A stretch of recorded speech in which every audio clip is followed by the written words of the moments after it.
Adilabad Congress party assembly incharge Kandi శ్రీనివాసరెడ్డిని తెలంగాణ రాష్ట్ర మంత్రి వివేక్ వెంకటస్వామి ఫోన్లో పరామర్శించారు. గత ఆదివారం ఆయన బావమరిది అఖిల్ రెడ్డి గుండెపోటుతో మృతి చెందడంతో కంది శ్రీనివాసరెడ్డికి మంత్రి ఫోన్ చేసి మాట్లాడి ధైర్యం చెప్పారు.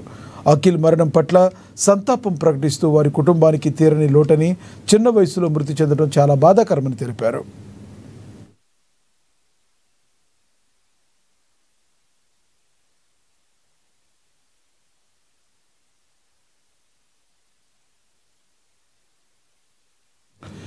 డీటెయిల్స్ చూస్తే Adilabad Congress party assembly incharge Kandi శ్రీనివాసరెడ్డిని తెలంగాణ రాష్ట్ర మంత్రి వివేక్ వెంకటస్వామి ఫోన్లో పరామర్శించారు.